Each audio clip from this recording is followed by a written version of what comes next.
Hi friends, today is Tuesday, April 14th, 2020, and for our friends in Washington Unified School District, it is our first day of distance learning. We hope that everyone was able to connect with your teacher and some of your classmates.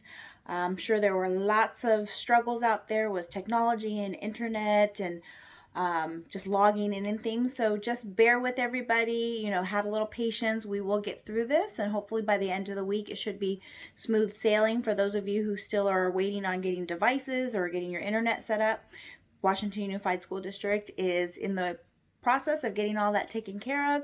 So hopefully we'll get everyone up and running and everyone can continue on with your education. Although the doors are closed, school still is in session. So hopefully everybody is excited about connecting with your teachers. I know I was really excited of connecting with our teachers today, as well as got to see some students who came to drop off a few things. So keep with it, and good luck to you during your distance learning. Your teachers, your administrators, your staff, everybody is there to help you. So make sure that you're reaching out so they can help you out.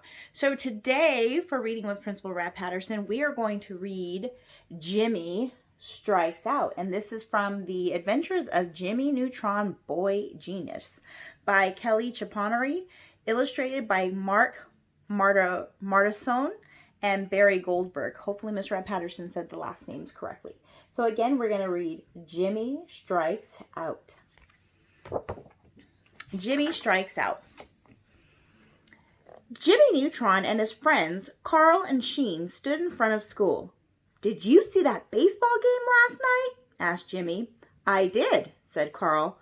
"I wish I could play like the Retroville Raptors."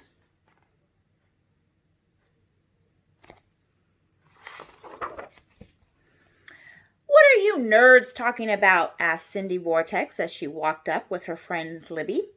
"Nothing girls would be interested in," replied Jimmy. "Just baseball."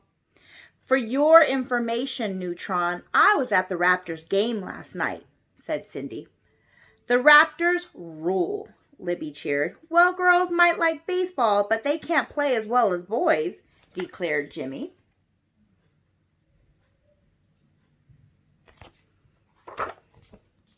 Cindy was getting mad. "That makes no sense. Girls can play baseball just as well as boys can, if not better," said Cindy. "And I can prove it to you," she added. "We challenge you to a baseball game tomorrow," said Cindy.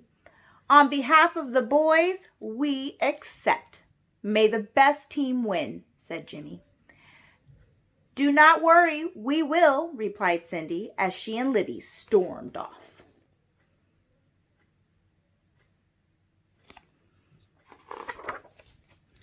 Cindy, Libby, and the rest of the girls started practicing. "Keep your eyes on the ball," coached Cindy as she tugged at her baseball cap. Meanwhile, Jimmy, Carl, and Sheen were in Jimmy's laboratory. "We have to beat the girls," cried Jimmy. "But how?" asked Carl. "I am not good at baseball." Object: to win by at least 100 home runs.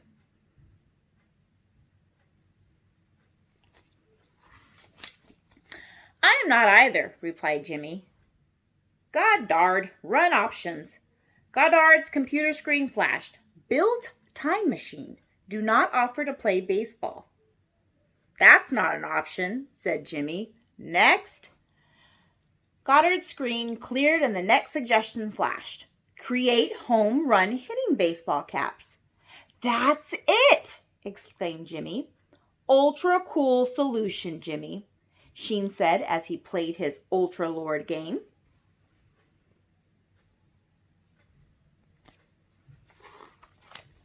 Jimmy spent the afternoon working on the caps. "It is done," said Jimmy. "Here is the heavy hitter 4,000 home run cap. There's no way those girls can beat us now."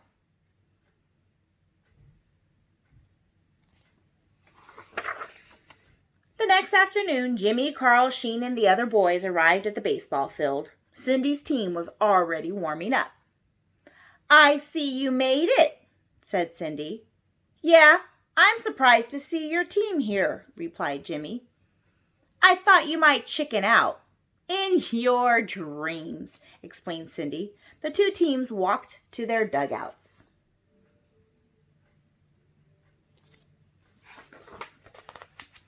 "Hats on!" yelled Jimmy. The whole bench put on their heavy hitter 4000s. "Hey, Weezer!" yelled Cindy. "You are up first." "Jimmy," said Carl, "I'm a little worried. We have not practiced at all." "We do not need to," Jimmy said, assuring him. "We have the heavy hitter 4000. We can't lose."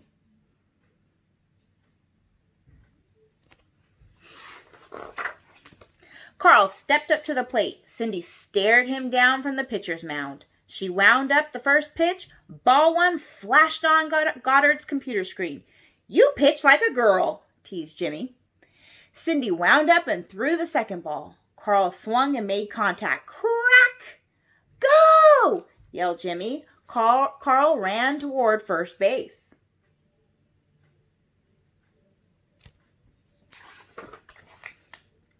Liddy caught and threw the ball to the first baseman, but instead of landing on the base, Carl hurled over the bag.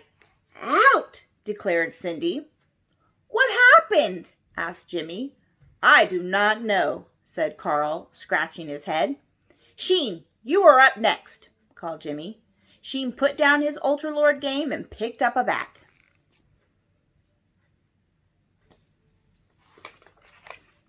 Cindy wound up and pitched the ball. Crack! Sheen ran to first base and tackled the first baseman. "This is baseball," yelled Cindy, "not football."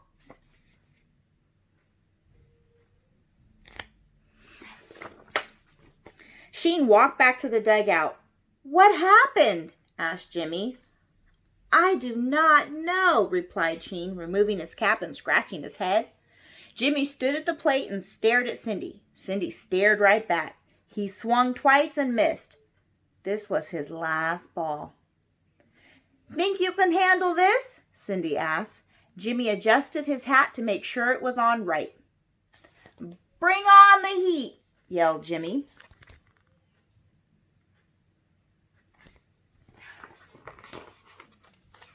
Jimmy tried to swing the bat, but he could only throw it in the air like a javelin.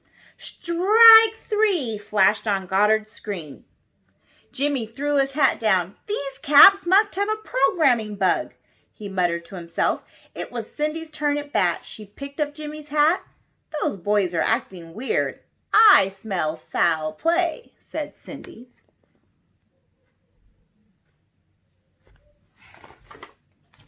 She put the cap on her head and felt a strange sensation. Jimmy threw the first pitch. "4!" yelled Cindy. She swung the bat like a golf club. "I knew it!" cried Cindy. "Neutron, you have been cheating." Jimmy knew he had been found out.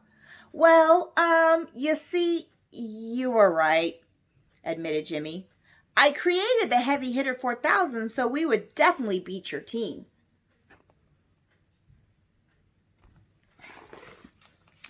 "Why didn't you guys just practice like us?" asked Cindy. "Because I'm an inventor," Jimmy said proudly. "And I thought my way would be easier."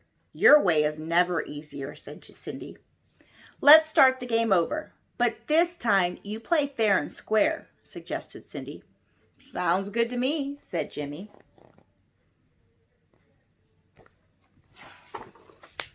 Both teams started to walk back to their dugouts. "So, if we win, can I have your Raptors hat?" called Jimmy. "Fat chance, Neutron," yelled Cindy. And that, friends, was Jimmy Strikes Out by the Adventures of Jimmy Neutron Boy Genius. Hopefully you guys enjoyed the story today. Since we don't have any sports on TV, maybe this could be your sports for the day.